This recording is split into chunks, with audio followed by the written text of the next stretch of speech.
Hello, this is Matt on the Moon Lambeau channel. Folks, I know what I hate. And I don't hate this. Look at this headline from the Crypto Basic. Bitboy predicts an XRP rally to $15 and $35 if Ripple times IPO correctly.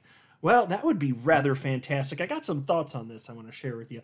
Also, there's this headline. Whale withdraws 563,000 XRP from Binance, bringing total withdrawal to 2 million XRP. Now, why might that be happening, and why might that be happening now? Got some thoughts there as well. And then there was this. Now, this is one of the things that I think is going to be most consequential during the next crypto rally. If this happens, my gosh, and this in conjunction with XRP having legal clarity, whew. Look at the headline from the Daily Huddle. Fundstrat's Tom Lee predicts Bitcoin rally to $200,000, says people underestimating impact of spot Bitcoin ETF. Now that's really something. Look, $200,000 Bitcoin, that's spectacular. As a Bitcoin holder since 2017, happy to see that. But you understand that that's somewhere in the neighborhood of a six-fold price increase. And so it just goes back to this idea I've been sharing for a long time, and I'm not the only one to point this out, but it is true. You know, the more money there is in an asset, the harder it is to get it to have a tremendous multiplier effect. The harder it is to get it to double or triple or quadruple, so on and so forth. And so the fact that there's way less investment, way less money in XRP at this particular point in time, to me, that's not some sort of negative. To me, that represents the opportunity. That's the point. You know, a six-fold increase for XRP, that's nothing, you know? Well, not literally nothing. I mean, at this point, now that it has gone up, you know, whatever it is at this point. I mean, after the ruling a week ago, it went up close to 100%. But before that, if you're talking about hovering around 48 to 50 cents, you're talking about a six-fold increase from there. I mean, yes, still like to see that, but I'm just saying that wouldn't have even brought you to a new all-time high. But anyway, before going further, I do want to be clear, I do not have a financial background of any kind. I am not offering financial advice, and you definitely should not buy or sell anything because of anything I say or write. I'm just an enthusiast who enjoys making YouTube videos about crypto-related topics, but just as a hobby and just for fun. All right, so into this first piece, covering the perspective of Ben Armstrong, also known as Bitboy Crypto, who runs the most popular crypto YouTube channel in the United States. I haven't checked them a little bit or noticed them a little bit, but last I saw, I think it's close to 1.5 million subscribers. It doesn't happen by accident. But anyway, a piece reads as follows. In a recent tweet, renowned crypto community influencer and YouTuber Ben Armstrong, popularly known as Bitboy, made an intriguing projection about XRP's future price. He predicted a $15 price target over the next 18 months and $35 if Ripple times its IPO correctly. And here's the actual tweet on the screen. It reads verbatim as follows. $15 is reasonable, I believe, over 18 months or so. If they IPO and time it correctly, could be up to $35, in my opinion. Make no mistake, it may not go that high, but XRP is breaking an all-time high this cycle. Save some sort of pointless, vindictive SEC appeal, low chance. Yeah, so as far as the idea of XRP hitting a new all-time high, look, I don't make price predictions. I'm a dude just like you. There's nothing special about me just because I have a YouTube channel. But I've made my position known. I think that what is most probable, though not certain, I think that XRP does hit a new all-time high ultimately. And I think when the euphoria really gets going, yeah. In fact, I think the only reason that it didn't last market cycle in 2021 is because the SEC had attacked it. They attacked Ripple technically, but you know they might as well have sued XRP holders, right? So, yeah, I just as far as what's coming in the future though, $15 does not sound bonkers to me. I don't make price predictions, but if you're talking about XRP hitting $15. That does not sound remotely unreasonable. And I mean, you can think about what the blockchain backers expectation range has been for a long time. You're looking at you know, $10 to $13. That's pretty conservative compared to some of the stuff that I've seen out there. And that, by the way, is factoring in the increased circulating supply of XRP compared to a few years ago. So here's the neat thing, and this is why I think like a lot of times, and I'm not accusing the blockchain backer doing this, but a lot of times some people focus too much on the supply side of things. Oh my God, look at the you know, you can call it inflation if you want to. So XRP obviously is deflationary, but in terms of, you know, increasing circulating supply, some people will call that inflationary. Although then we get into a whole can of worms, because I argue that all XRP has already been issued because the original creators don't have it, and once the original creators don't have it, it's all sent out. I say it's issued, but that's not how, you know, Live Coin Watch and Coin Market tabulate this stuff. So that's why when you look at the amount of XRP out there in terms of circulating supply increasing, that's why people do call it inflationary. So that's just what they're doing. So the thing is, fine, it's a data point, look at it, right? But what's the inflationary rate? It's pretty low. I don't recall off the top of my head. But annually, what is it, like 5 or 6%? It's something, whatever it is, it's not crazy. It's not out of line with other cryptocurrencies out there. But more importantly, what about the demand side? Because even if you're talking about, you know, here, I'll pull up Live Coin Watch. You're talking about what's a circulating supply. Ah, damn it, it doesn't have it pulled up here. And they changed their layout, and so everything's all wacky. It happened today. Here, let me see if I can get this going here. So that should do it. Circulating supply. All right, circulating supply for XRP, 52 billion. All right, well, I'm pulling from memory here, but when I jumped into XRP in late 2017, the circulating supply of XRP was, I want to say, somewhere around like maybe 38 billion. It could have been 36, 38 billion, somewhere around there. So in almost 6 years, it went from that to over 52 billion. So yeah, that's an increase. And so you could think with that much more XRP out there, it's going to be that much harder to get back to all-time high. But I say, whoa, wait a second. What about the demand side? This is what people don't sufficiently focus on. What about the demand side of things? There are way more people in crypto now. You know, when XRP started running, that mega run, you know, started mid-December 2017, took about 2.5 weeks to get to an all-time high of a little shy of $4. You're talking about less than 700,000 XRP accounts existing, and then by the time it finished, just somewhere in the neighborhood of 1 million after 2.5 week run. And then, like, not fast forward though, fast forward. You're talking about, you know, whatever it is, 4.7, 4.8 million total XRP accounts in existence. And I think there's way more humans in, you know, in XRP than just that, for a number of reasons I've talked about in previous videos.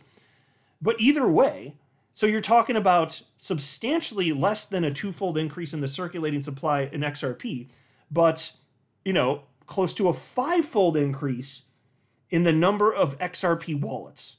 What do you think matters more? See, and that's what I'm saying. Like, I wouldn't care if like, I mean, I'd care a little bit, but if the total supply of XRP were 200 billion instead of 100 billion, that's 2x from what it actually was at its peak.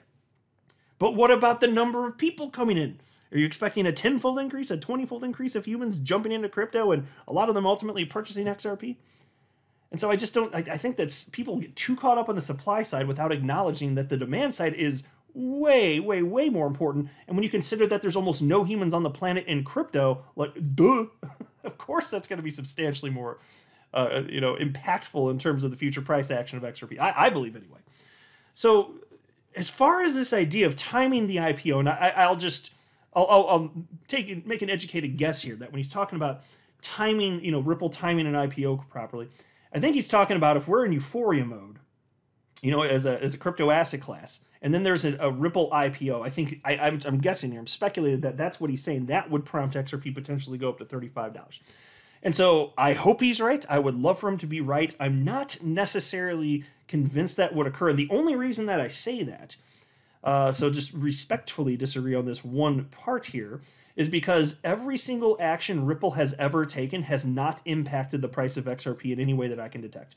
I mean, if you can find some sort of small outlier, cool, then I'd probably just cede that ground. But I just see, even for the biggest news, like when XRapid went live, which is now known as on-demand liquidity, when that happened in October of 2018, the price went down.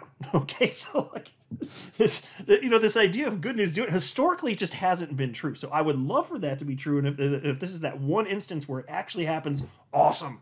I would absolutely love that. But I don't know. I want him to be right. I definitely want him to be right, and maybe he isn't. I could be wrong. I admit that. But my guess would be that wouldn't happen. But even without that, I'm just looking at the euphoria style craziness that's coming. You know, I'm here for it. We've been waiting. I mean, well, I've been waiting almost 6 years at this point. Since the lawsuit started, I've been waiting 2.5 years. We basically missed out on the last bull run. I mean, yeah, XRP went to $2 and that was fun and all, but it's not what it would have and should have been. That's what I firmly believe. But it's coming. People paying attention. XRP is the only large cap coin on the planet that has legal clarity in the United States. Period. So take a look at this. And this is some interesting behavior. Whale withdraws 563,000 XRP from Binance, bringing total withdrawal to 2 million XRP. XRP is currently up 73% since Judge Annalisa Torres ruled it is not a security. Amid this rapid price increase, some investors have moved their XRP tokens across exchanges and wallets. One such investor is an unidentified whale who recently withdrew over 535,000 XRP from Binance. Okay, so they're pulling this data from an account called Look On Chain. And they also cited, you can see the tweet on the screen, I don't really need to read it, but ultimately they note that what was withdrawn, total separate transactions, was over 2 million XRP. And you just gotta kind of be asking yourself, why would a whale be doing this? Because these splishy, splashy whales get an aquatic AF. They tend to behave a little bit different than the typical lemming retail speculators out there. So why are they doing this? Because if you're talking about taking your XRP off of an exchange, unless this actually did go to some other exchange, my understanding is that it went to cold storage. If it's going to cold storage, that's an indication that you're not going to sell anytime soon. So why might this whale be behaving this way? Well, I think the obvious answer, and that's speculation fine, but I think the obvious answer would be that they're anticipating the price to go way higher in the future, and they don't feel like they need to have that exposure on the cryptocurrency exchange Binance. Doesn't that seem like it? I'm just telling you, like, it's so fascinating seeing how the whales behave. I love watching this stuff. And so again, this all in conjunction with the spot Bitcoin ETF on the way. And yes, the SEC could still swat it down, but I'm very skeptical of that. And so let's just jump into this piece from the Daily Huddle. Fund Strats, Tom Lee predicts Bitcoin rally to $200,000, says people underestimating impact of spot Bitcoin ETF. And there's just a portion of this I want to highlight here. Here we go. Here we go. The Fund Strat managing partner says the impact of a spot Bitcoin exchange-traded fund, or ETF for short, getting authorized in the US is being underestimated. And so, folks, just to be clear, in a nutshell, the reason this matters is because it's a fund that would give access to everyday purchasers on, like, for instance, NASDAQ or New York Stock Exchange, people who don't necessarily have any crypto exposure, but if it's presented to them, they can get exposure, and it's on a platform where they don't have to sign up for something new. It's literally just there. Oh, here's a new thing I can click on. Might that matter? Traditional financial exchange? Yeah. And gets even better because, but wait, there's more. It's also a requirement that this exchange-traded fund be backed by actual Bitcoin. So the supply and demand dynamics are just be staggering. So then when things get all hot, and mind you, the reason that this is important, we're talking about BlackRock at this point. And there are a bunch of firms out there that are trying to get Bitcoin spot ETFs, and they have been for a decade at this point. Literally a decade, actually, just over that. But BlackRock's coming in, and their record, I believe, last I looked, I think it's either exactly this or very close to this. It's like 575 or 576 ETF approvals by the SEC and one denial. And the one denial of an ETF by the SEC, my understanding is that it was on some sort of technical ground, like maybe it was a clerical style error and then they maybe had to reapply or something like that. So BlackRock only files if they're as close to 100% as possible, certain that they're going to get approved and they got all their ducks in a row. So I'm assuming that this is going to happen. But anyway, here's the quote from Tom. I think the Bitcoin ETF, I think people underestimate how important that will be. And the multiplier right now, if a Bitcoin ETF is authorized, is roughly 4 to 1, meaning $1 of inflows is $4 to the change in the price of Bitcoin's market cap. So, if you get a $100 billion or $200 billion of demand, that's $800 billion, end quote. Now, folks, this is a concept I've talked about many times on the channel, but he is correct. The concept is correct. So right now, the market cap for XRP is, where am I looking? Yeah, $41 billion. That doesn't mean that $41 billion flowed into XRP. No, not even close to that. I don't know what the real number is. I mean, a few billion, 5 billion? I don't know. It's hard to kind of figure that out, to be honest with you, but nowhere near that. Why? Because as people begin purchasing an asset and when it's going on a run, the price gets bid up very, very quickly. So this is not a representation of how much money went in. All this is a calculation of the current market price, which happens to be 78 cents. You multiply that 78 cents times the circulating supply, which is 52.5 billion XRP. That's it. That's it. You literally just take the spot price, the current price, and you multiply it times circulating supply. That's how you get the market cap in crypto. That's how it's done. Has nothing to do with how much money flows. And that's also why when people talk about, you're talking about XRP is going to be $1 trillion market cap, a $5 trillion, $10 trillion market cap. Yeah, well, it could happen because it doesn't take that much money flowing in. We already had XRP go up to almost $4 with substantially less than 1% of humans having ever owned a single XRP in their entire life. Over half a decade ago, that happened. Almost nobody had touched XRP. It doesn't take much money flowing in. That's all I'm saying. And that is what FundStrat's Tom Lee is pointing out, and he is spot on with that. So not much money coming in, but tremendous multiplier effect, especially when you get into crypto euphoria and all that. And it's that much easier when you're talking about illiquid markets that just don't have that much money in them. It doesn't take much flowing in. It just doesn't. Now, when you're talking about getting Bitcoin to double in price, yes, it can happen. And I believe that it will again in the future. I believe there will be, at some point, a new all-time high for Bitcoin. It can happen, certainly.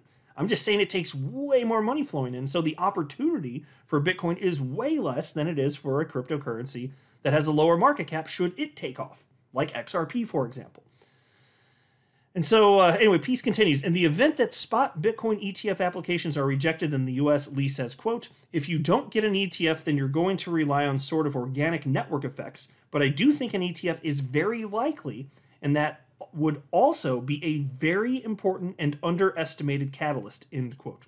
Now that is a salient point. I think he's spot on. And that's why I'm saying when we get to the next euphoria phase, that if that happens, and then the euphoria that would have been there on top of that anyway, and then XRP has legal clarity, what you think's going to happen, son?